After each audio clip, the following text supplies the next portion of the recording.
Et bonjour, bienvenue dans une nouvelle vidéo. Comme vous avez pu le voir dans le titre, aujourd'hui nous allons parler des sorties littéraires pour le mois d'avril et le mois de mai.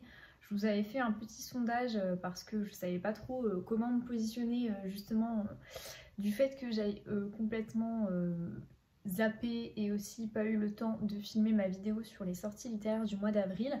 Et du coup j'ai eu voilà, une suggestion qui m'a proposé de faire, une personne donc, qui m'a suggéré de faire et avril et mai dans une seule et même vidéo. Je me suis dit que pourquoi pas, ça pouvait être voilà, intéressant de vous la faire. Donc comme je pense que vous avez pu le voir quand vous avez cliqué sur cette vidéo, elle est assez longue. Je chapitre jamais mes vidéos sorties littéraires. Cette fois-ci j'ai décidé de le faire, donc vous pouvez cliquer et voir donc en première partie les sorties pour le mois d'avril et en deuxième partie les sorties pour le mois de mai.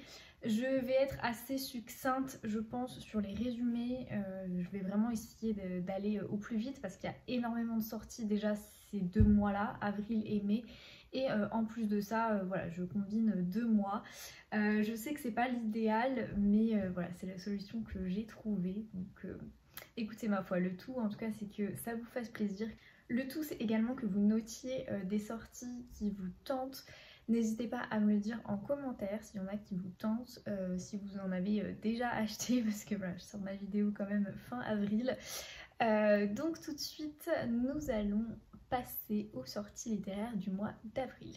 La première sortie qui avait l'air plutôt sympathique, c'est La femme de chambre de Nita Prose. Donc c'est sorti le 5 avril dernier et on est là sur une sorte de cozy mystery. Je sais pas si vraiment ça rentre dans le genre, mais on suit du coup une femme de chambre qui travaille dans un prestigieux hôtel et elle va à un moment donné donc faire le ménage et découvrir le corps sans vie d'un mari. Il y a la femme à côté qui est complètement paniquée et voilà, il y a une petite enquête assez sympathique autour de ce meurtre, parce qu'il me semble que c'est un meurtre, on le sait très rapidement.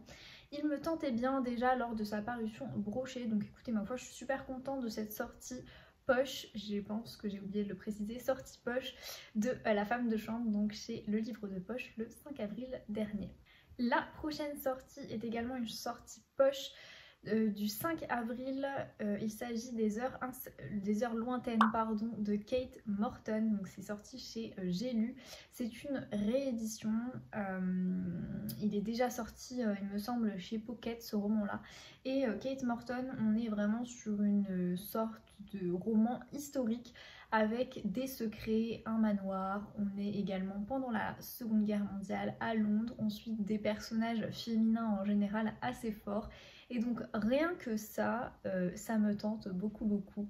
Donc voilà, c'est déjà sorti si vous voulez vous le procurer. Et les rééditions, je trouve, de J'ai lu sont plutôt jolies. Autre sortie poche qui est déjà parue donc le 5 avril dernier, il s'agit de La librairie des rêves ensevelis de Madeline Martin. Donc c'est une sortie poche chez J'ai lu. J'ai lu ce roman déjà, il me semble l'année dernière lors de sa sortie brochée. Je l'avais écouté en audio, je me souviens.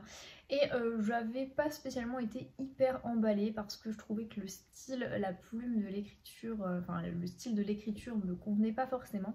On est pendant la Seconde Guerre mondiale à Londres et on suit une jeune femme qui va travailler dans une librairie et on suit son quotidien en fait pendant la Seconde Guerre mondiale. Donc Londres est bombardée à ce moment-là et voilà, elle va avoir tout un tas d'amis. Elle va aussi rencontrer un jeune homme dans cette librairie. Elle va aider le vieux libraire aussi donc dans son travail. Et les livres qui à la base ne la passionnaient pas vont vraiment devenir faire partie de sa vie en fait. Et ce roman et au niveau des thématiques était plutôt intéressant. Maintenant voilà, moi le style et la plume m'a pas trop emballé, mais si ça vous tente franchement foncez, vu qu'il est sorti en poche, allez-y. Autre sortie Cozy Mystery en poche, il y a pas mal de Cozy Mystery qui sortent en poche là ces temps-ci. Il s'agit de L'immeuble de la rue Cavendish, donc le tome 1, Les manigances de Margot. C'est sorti le 13 avril dernier chez Pocket. Et il a l'air plutôt intéressant parce qu'on est sur le quotidien d'un immeuble parisien, si je ne me trompe pas. Et voilà, j'ai pas trop envie d'en savoir plus parce que les Cozy Mystery, bon, c'est toujours un petit peu la même chose. J'ai vu des avis plutôt mitigés sur ce roman, donc je sais pas trop si je vais y aller ou pas. Mais clairement, voilà, je voulais quand même vous notifier sa sortie poche. Parce que les Cozy Mystery en général c'est plutôt des semi-brochés voire des brochés, donc voilà, vous avez en tout cas l'information s'il vous tente. L'autre sortie, donc c'est paru le 6 avril dernier aux éditions XO, il s'agit de Un œil dans la nuit de Bernard Minier. Il me semble que c'est le tome 7 ou tome 8 des aventures du commandant Servaz, mais vraiment je suis pas sûre du tout de mon coup. J'ai pas trop spécialement voilà, envie de vous dire plus au niveau du résumé, si ce n'est qu'on est dans les montagnes, on est retiré du monde et on suit un réalisateur de films d'horreur. Parmi ces fans, il y a une étudiante en cinéma et on est également à Toulouse où il y a un as des effets spéciaux qui est retrouvé mort ligoté sur un lit d'hôpital. Et si ce meurtre trouvait sa source dans un film maudit, va y avoir voilà, une enquête du commandant Martin Servaz. Je sais qu'il y a des fans de Bernard Minier par ici, donc écoutez, la sortie tombe plutôt bien. Est paru le 6 avril dernier Lucia, donc toujours de Bernard Minier, c'est sa nouvelle saga, c'est paru donc chez Pocket en format poche. Et cette saga me tentait vraiment beaucoup, donc ça c'est le tome 1, Lucia. On suit du coup une inspectrice qui s'appelle Lucia et on est en Espagne sur les traces d'un serial killer assez atypique.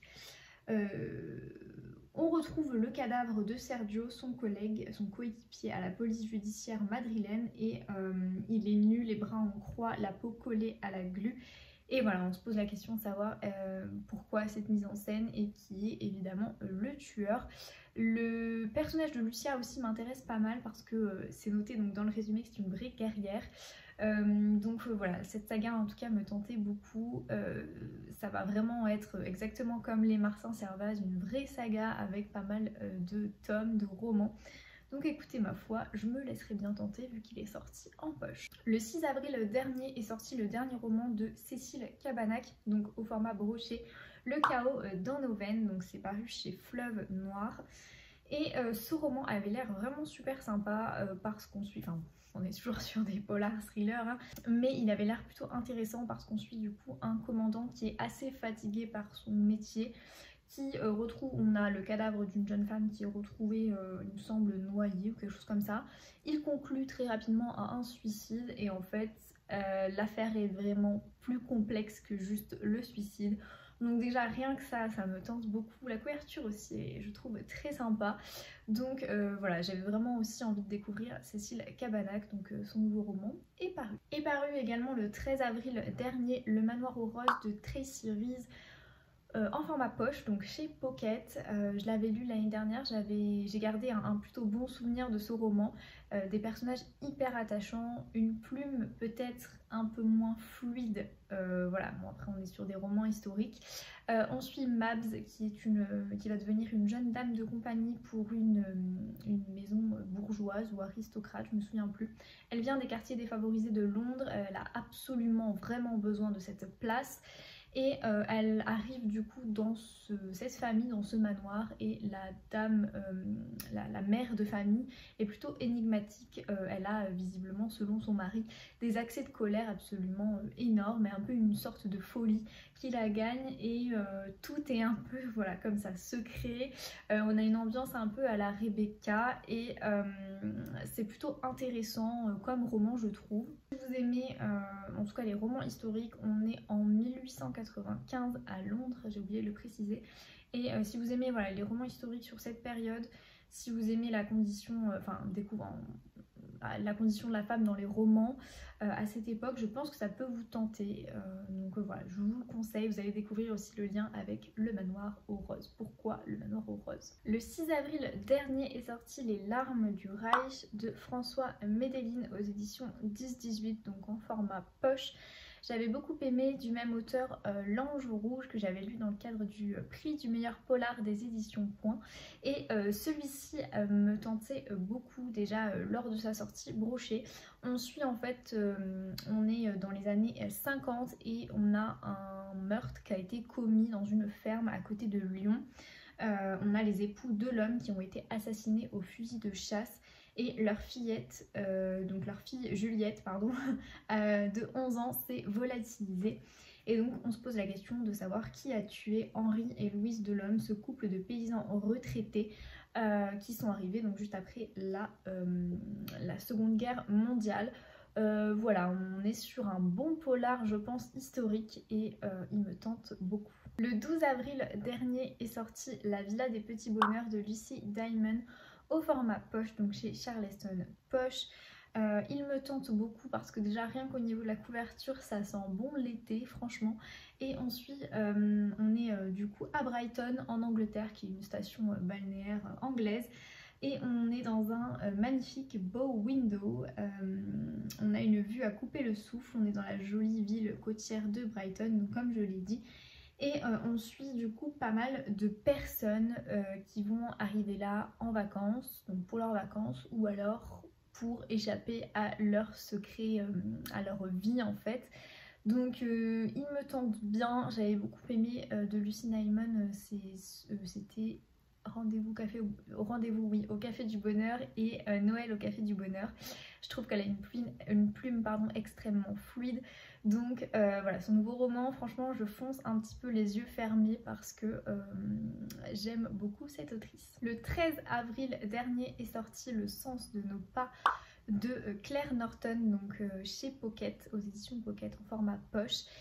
Il me tentait bien, ou également lors de sa sortie brochée. On est sur une histoire, j'ai envie de dire transgénérationnelle, où on suit Auguste, 85 ans, qui va toujours s'asseoir, il me semble, sur le même banc dans un jardin public au Vésinet, à côté de Paris. Et donc tous les jours, c'est un peu son rituel. Et un jour, il rencontre une adolescente, donc Philomène, qui vient de perdre sa mère et qui cherche quelqu'un à qui parler. Donc voilà, va je pense se nouer une sorte de relation entre eux deux, d'amitié, de confiance. C'est toujours des histoires que je trouve extrêmement touchantes, donc il me tente beaucoup Le sens de nos pas. Le 14 avril dernier est paru Je suis le feu de Max Moneuet aux éditions Point, donc au format poche, et je vous le conseille à 15 millions de pourcents. C'est mon coup de cœur de l'année 2022, clairement j'ai adoré. Alors c'est un tome 2, je vous conseille vraiment de lire Sombre qui est le tome 1, parce que sinon je pense qu'il y a quelques éléments qui vont vous manquer, vous paraître un peu voilà, particuliers lors de votre lecture. Vous allez sûrement voilà, avoir des éléments manquants. Donc vraiment je vous le conseille. On suit Victor Karan, un psychologue en milieu carcéral. Au niveau du décor, on est à La Rochelle. Et on se dit pas que sous le soleil il se passe des choses absolument horribles. On suit un serial killer qui va tuer les mères célibataires et qui a une sorte de rituel avec les enfants. Il va les mettre dans la pièce à côté avec un casque de chantier pour que les enfants n'aient pas les cris en fait de la mère pendant qu'il commet ses crimes. C'est assez horrible comme meurtre. Et vraiment les personnages, donc on retrouve les personnages du tome 1, Victor mais également d'autres voilà, personnes qui gravitent autour de lui. Et il va aider dans cette enquête, il va aider la police à, si vous voulez, effectuer une sorte de profil type du tueur. Il va devenir profiler. Et c'est hyper intéressant, on a toujours l'humour de Max Moneuet à chaque fois. On est sur un bon polar français. Celui-ci, donc le tome 2, un thriller, comparé au tome 1 où on est sur un polar. Et parce qu'on est vraiment dans les pensées du tueur, et c'est ça je trouve tout l'intérêt et la force, la plus-value en fait de ce roman. Donc vraiment je vous le conseille à 50 millions de pourcents. Le 20 avril c'est mieux, le 20 avril dernier est sorti Les couleurs oubliées de Cristina Caboni. C'est une autrice italienne, j'avais énormément aimé La maison. Ça va paraître, c'est paru pardon, aux Presses de la Cité au format broché, c'est son nouveau roman. Et on est clairement sur des secrets de famille. On suit Stella qui est passionnée de peinture, elle a perdu son emploi et donc elle va se réfugier chez sa grande tante Laetitia qui vit seule à côté du lac de Garde. Il y a un étrange jeu de piste qui est orchestré par son défunt grand-oncle et elle va découvrir, caché dans une valise, des dessins qui vont la bouleverser. Suite à ça, elle va vouloir interroger donc sa grande tante, sauf que celle-ci s'enferme dans un silence assez obstiné. Donc on se doute qu'il y a clairement anguille sous roche, qu'il y a des gros secrets de famille. Donc vraiment ça me tente beaucoup. J'avais adoré la plume clairement de Christina Caboni dans, donc je me souviens un peu, La Maison des Souvenirs. C'était La Maison au Miroir, je viens de retrouver le nom. La Maison au Miroir, vraiment j'avais adoré parce qu'en fait la plume est teintée d'une certaine nostalgie. Il y a un petit côté aussi artistique, je trouve, enfin c'est pas vraiment artistique, c'est poétique, qui se dégage. Voilà, il y a une pointe de nostalgie, une pointe de poésie. J'avais adoré parce que les personnages sont hyper attachants, mais surtout l'ambiance en fait que j'avais adoré dans La Maison au Miroir. Donc voilà, il me tarde vraiment de découvrir celui-ci, donc Les Couleurs oubliées de Christina Caboni. Est paru le 20 avril dernier Le Silence des Repentis de Kimi Cunningham Grant. Donc c'est paru au format poche, donc aux éditions 10-18, et ce roman me tentait beaucoup parce qu'on on suit en fait un père et sa fille qui sont coupés du monde, qui sont dans une cabane dans le nord des Appalaches. Et il fuit une sorte de menace, il y a une menace qui plane, il fuit quelque chose mais on ne sait pas vraiment quoi. Déjà rien que ça, ça me tente plus. Et on suit du coup cette petite fille qui va grandir au milieu des livres, elle va grandir dans la forêt en respectant donc les règles de la vie sauvage. En grandissant, elle cherche à repousser les limites de leur isolement et commence à s'interroger donc sur le monde extérieur.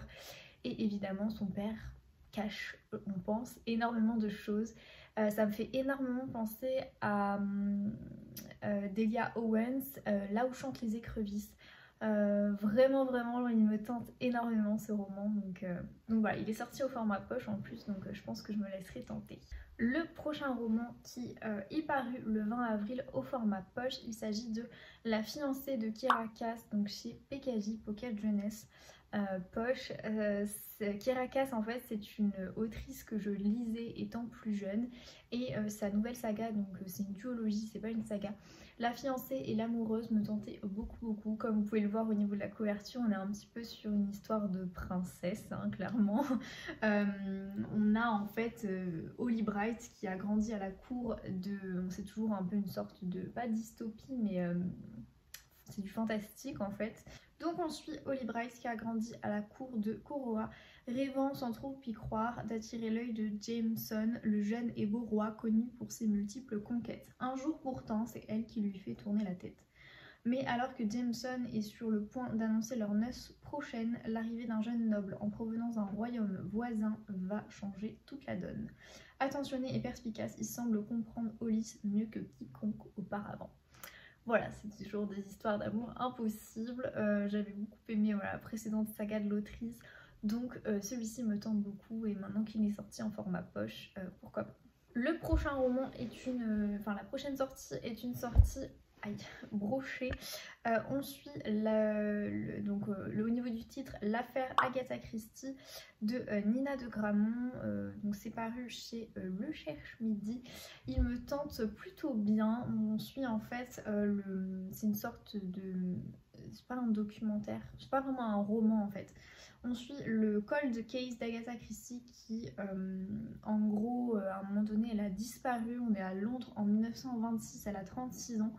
Et elle disparaît pendant quelques jours, et en fait on ne sait pas vraiment pourquoi, et d'ailleurs encore aujourd'hui on ne sait pas pourquoi elle a disparu, ce qui lui est passé par la tête. Est-ce que c'était parce qu'elle avait envie de disparaître, envie de fuguer, ou alors c'est parce qu'elle a justement semé le doute dans l'esprit des gens. Et donc je pense que ce livre revient sur cette affaire-là. Donc clairement il me tente plutôt bien. Après je suis pas une grande fan d'Agatha Christie, mais voilà, si vous aimez beaucoup cette autrice, je pense que ce livre pourra vous plaire. Le 20 avril également est sorti Roche de sang d'Olivier Ball, c'est son nouveau roman, donc chez XO, aux éditions XO. Et en gros on suit un milliardaire serbe qui a été égorgé à Londres, et sur la baie vitrée il y a des lettres qui sont écrites, donc il y a des lettres qui sont écrites avec du sang: que ma blessure soit mortelle. On suit une inspectrice d'Europol et en gros elle sait à quoi fait référence ce crime. Elle se doute que voilà, le modus operandi est peut-être un peu le même que d'autres crimes qu'elle a connus en fait dans sa carrière. Et on est également en Corse. Je préfère pas voilà, plus rentrer dans les détails au niveau du résumé, mais il a l'air assez intéressant. Je n'ai jamais lu Olivier Bal et pourquoi pas tenter Roche de Sang. Le 25 avril va sortir Les Ombres d'Adélaïde Hills de Kate Morton, donc c'est son nouveau roman qui va paraître aux éditions Charleston. On est donc à Adélaïde Hills en 1959 et on va découvrir, donc il y a une terrible découverte qui est effectuée au mystérieux domaine des Turner. Une enquête policière est donc ouverte et on est donc dans cette petite ville où va y avoir l'une des affaires de meurtre les plus choquantes de l'histoire de l'Australie du Sud. 60 ans plus tard, on suit une jeune journaliste qui s'appelle Jess et elle est à Londres. Elle est en fait à la recherche tout simplement d'un sujet et elle va rentrer en Australie du Sud.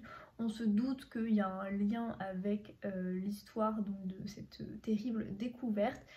Il me tente beaucoup, les avis des lectrices Charleston sont plutôt enthousiastes vis-à-vis de ce roman, même si apparemment il y a quelques longueurs, mais en même temps c'est un gros pavé je pense. Kate Morton, j'avais beaucoup aimé La prisonnière du temps, c'était empreint pareil d'une sorte de poésie assez particulière, la plume était singulière, mais j'avais bien aimé l'ambiance en fait. Je m'étais un peu moins attachée au personnage, mais l'ambiance faisait vraiment tout. Donc il me tarde en tout cas, j'espère de le recevoir et de le lire parce qu'il a l'air génial. Le 26 avril va sortir au format poche Les ailes collées de Sophie Debert, donc aux éditions Le Livre de Poche. Il me tente beaucoup parce que là on est sur une sorte de récit de vie avec de la nostalgie. Le jour de son mariage, Paul retrouve Joseph, un ami perdu de vue depuis 20 ans. Et c'est l'été 1983 qui ressurgit soudain, celui des débuts flamboyants et des premiers renoncements, avant que la violence des autres fonde sur lui et bouleverse à jamais son existence et celle des siens. Ça a l'air voilà, d'être un roman très poignant, très bouleversant, des histoires de vie, j'adore ça. Je ne connais pas du tout la plume de Sophie Debert, donc écoutez ma foi, il me tente énormément. Va sortir le 26 avril au format poche Le fantôme du vicaire, donc le tome 2 du Bureau des affaires occultes de Éric Foissier. Ça va sortir donc au Livre de Poche. C'est un tome 2, donc je ne peux pas trop vous parler du résumé, mais on est sur voilà, une affaire, on est dans les années 1830, quelque chose comme ça, et on va suivre, il me semble, un inspecteur, voilà, un chef, Valentin Verne. Cette fois-ci, on va lui confier une affaire assez délicate, c'est enquêter sur les agissements d'un mystérieux mage. Cette ambiance a l'air aussi très particulière, le tome 1 me tentait beaucoup, donc je suis très contente de cette sortie poche du tome 2. On va passer maintenant aux sorties pour le mois de mai 2023. Et la première sortie, ça va paraître le 3 mai, il s'agit de Il nous restera ça de Virginie Grimaldi. Ça va paraître au format poche chez Le Livre de Poche et on va suivre des destins des histoires de vie à chaque fois avec Virginie Grimaldi. On suit Iris qui a 33 ans, qui trimballe sa vie dans une valise. Théo, 18 ans, il a peu de rêves. Et Jeanne, 74 ans, qui regarde son existence dans le rétroviseur. Ils vont donc vivre dans une colocation et je pense que chacun va se livrer un petit peu et il va y avoir une sorte d'amitié, de relation qui va se nouer entre les personnages. J'aime beaucoup les histoires de vie, donc voilà, celui-ci me tente vraiment bien. Le nouveau roman de Virginie Grimaldi va sortir le 3 mai, Une belle vie, ça va paraître chez Flammarion, donc au format brochet, et on suit deux sœurs qui ont grandi Pardon, j'ai eu un petit accent là. Elles ont grandi l'une contre l'autre, mais elles sont pourtant extrêmement différentes.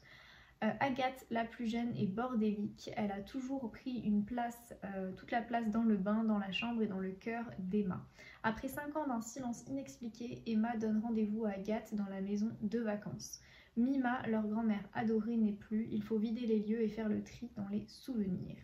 Les sœurs Delorme ont une semaine pour tout se dire et rattraper le manque de l'autre. Parviendront-elles à réparer le passé ? Dans la beauté de cet été au Pays Basque où leur enfance cogne à la porte, résonne la force de leur histoire. Alors bon, clairement je pense que c'est un roman où je vais chialer hein, parce que j'ai une petite sœur et c'est vrai que voilà, je pense que ça peut énormément me toucher, en tout cas il me tente bien malgré le fait que je peux clairement chialer en lisant ce roman. Va paraître le 4 mai une saga de Cozy Mystery que j'ai lu et que je vous conseille, que j'aime bien, je la trouve assez agréable à lire et très sympa. Il s'agit de Cottage Phantom et Guet-apens de Anne Granger, donc ça sort au format poche aux éditions 10-18. Le brochet était également sorti aux éditions 10-18, c'est pour ça que ça m'intrigue un petit peu cette histoire, mais je pense que c'était un format semi-brochet. On va en gros découvrir que Lucas Burton déteste la campagne, la boue, le fumier, les charognes. En se rendant pour affaire dans une ferme abandonnée au milieu de nulle part, il tombe sur le cadavre d'une jeune fille et ses ennuis ne font que commencer. Il y a quelqu'un qui a vu sa Mercedes pas très loin et donc il est impliqué dans cette affaire alors que pourtant il n'a rien fait. Et donc on suit l'inspectrice de police Jessica Campbell qui va enquêter sur ce meurtre, donc ce cadavre retrouvé dans cette ferme. On est en Angleterre, il fait sombre, il fait humide. C'est une saga que j'aime vraiment bien, j'ai lu les 2 premiers tomes, donc je vous la conseille si vous aimez les Cozy Mystery. Le prochain roman va sortir le 4 mai au format poche, donc chez Pocket. Il s'agit de Labyrinthe de Franck Tillier. Avis aux amateurs, amatrices de l'auteur. Labyrinthe, il me semble que c'est un tome, mais je suis vraiment pas sûre. En tout cas, j'ai pas trop spécialement envie de lire le résumé, j'ai vraiment envie de me laisser porter sur les Franck Tillier. Je voulais voilà, vous notifier sa sortie poche le 4 mai. Le nouveau roman du coup de l'auteur, La Faille, va sortir le 4 mai prochain également aux éditions Fleuve Noir. Et là pour le coup on est sur l'enquête du commandant Charcot, la lieutenant Lucie et ils vont enquêter sur une mort assez violente, une interpellation en fait à la base qui tourne au fiasco. Voilà, je crois que celui-ci pour le coup c'est un tome, il me semble que j'ai dit des bêtises sur Labyrinthe avant. Labyrinthe c'était un one shot je pense et celui-ci c'est un tome du commandant Charcot. Mais alors pour le coup je suis pas du tout experte en Franck Tillier, donc voilà, en tout cas son nouveau roman va paraître. Le prochain roman va paraître le 4 mai, Le Cirque des Merveilles de Elizabeth McNeill. Donc ça va paraître au format poche aux éditions Pocket. Et il me tente bien car on est le destin de Nell qui est un monstre de foire plébiscité par la reine Victoria elle-même. On est en Angleterre en 1866. Il vit rejeté de tous à cause des taches de naissance qui constellent son corps, mais lorsque le cirque des merveilles de Jasper Jupiter plante son chapiteau non loin de chez elle, son existence va complètement basculer. Son père va la vendre au propriétaire du cirque et on va suivre du coup toute sa destinée. Du même style, j'avais lu La vie qu'on m'a choisie de Hélène Marie Wiseman. J'avais bien aimé, donc écoutez, cette thématique m'intéresse, donc je vous avoue que ce roman également. Le prochain roman va paraître le 10 mai, il s'agit de La cuisinière de Castamar de Fernando J. Muñez. Ça va paraître aux éditions Charleston Poche, donc en format poche. Cette fois-ci, on est à Madrid, on est sur un pur roman historique. À Madrid en 1720 et on va suivre une jeune orpheline qui va arriver dans une belle demeure aristocratique et elle va devenir donc la cuisinière de ce domaine et elle va, si vous voulez, s'éprendre entre guillemets du chef, de celui du propriétaire de la demeure. Je vous en dis pas plus, je connais un peu plus l'histoire parce que j'avais commencé à regarder la série Netflix. J'ai d'ailleurs ce roman qui est là, dans ma pile à lire en format brochet. Donc écoutez, si vous aimez les romans historiques, pourquoi pas. Le prochain roman me tentait bien, je l'ai vu passer nulle part. Ça va paraître le 10 mai, s'intituler Le magasin des souvenirs. Et je pense que là c'est le premier tome qui s'intitule Charlotte et Anna. le magasin des souvenirs, donc Charlotte et Anna. On est à Berlin en 1919 et on est dans un grand magasin qui va embaucher donc des vendeuses. Pour la jeune couturière Anna, 19 ans, c'est une chance unique d'échapper à la pauvreté et aux privations de sa vie dans la forêt de la Spree. De son côté, Charlotte, fille d'un grand propriétaire terrien, est introduite dans la bonne société de Leipzig par sa tante et le mari juif de celle-ci. C'est à cette époque que toutes deux vont rencontrer le grand amour et faire des choix qui bouleverseront toute leur existence. Nouvelle saga donc historique, il me tentait vraiment bien. Donc ça va paraître chez J'ai lu en format poche. Le prochain roman qui me tente beaucoup va paraître le 11 mai. Il s'agit de La famille Seagrave de Joanna Quinn. Donc ça va paraître aux éditions Robert Laffont et il me tente plutôt bien parce qu'il a l'air d'être, enfin clairement, The Sunday Times dit d'une grande générosité. Ce premier roman rivalise avec la saga des Casalets. Donc j'avais pas spécialement accroché avec la saga des Casalets, mais j'aimais beaucoup l'ambiance en fait, un peu où on est en immersion complète dans une famille anglaise. La saga des Casalets, il me semble qu'on est sur l'entre-deux-guerres si je me trompe pas, mais bon, je me souviens plus du tout. Sur ce roman, on suit en fait Christabel Seagrave qui est orpheline, dont personne ne veut. Elle est future femme sans dot. Elle n'a pas sa place dans un manoir anglais traditionnel. Mais lorsqu'une baleine s'échoue sur la plage de Chilcombe dans le Dorset, la jeune Christabel y plante son drapeau et revendique la propriété. Elle est déterminée à changer le cours de sa destinée. Tandis que ses beaux-parents passent dans l'allégresse des soirées sans fin au milieu de leurs convives, Christabel, sa sœur Flossie et son frère Digby font leur propre éducation en jouant des pièces dans le grenier glacial, en écoutant aux portes les conversations des adultes éméchés et les leçons ésotériques de la femme de chambre. Mais la guerre approche et va bousculer leur vie. Il a l'air pas mal, donc il me tentait bien. Après avoir, je pense que j'attendrai quand même un petit peu les premiers retours, les premiers avis sur ce roman, mais j'aime beaucoup les romans historiques, voilà, et les secrets un petit peu de famille. La prochaine sortie va paraître le 17 mai, Les Sirènes de Malibu de Tyler Jenkins Reid, donc aux éditions 10-18 en format poche. Ce roman, je l'ai en format broché, voilà, et il me tente énormément parce qu'on est à Malibu, donc en 1983. Livrés à eux-mêmes dès leur plus jeune âge, les enfants Riva sont aujourd'hui surfeurs, mannequins, photographes. Ils ont réussi à devenir des modèles de succès qui fascinent l'Amérique. Mais lors d'une fête mémorable, tous les secrets qui se cachent sous cette belle façade risquent d'éclater. On est voilà, dans une plongée au cœur de la jet set entre guillemets américaine dans les années 80. Ça me tente beaucoup, vraiment. Il n'y a que des bons retours de toute manière sur cette autrice. Donc ma foi, il va sortir au format poche, donc pourquoi pas vous laisser tenter. Le 24 mai prochain va paraître Les Adieux à la Villa Ozetov de Anne Jacobs, donc aux éditions Charleston, le dernier tome, je pense, vu le titre, le dernier tome de la saga donc de la Villa Ozetov, le 6e du coup, et cette fois-ci on va être en Allemagne en 1939, donc pendant la Seconde Guerre mondiale.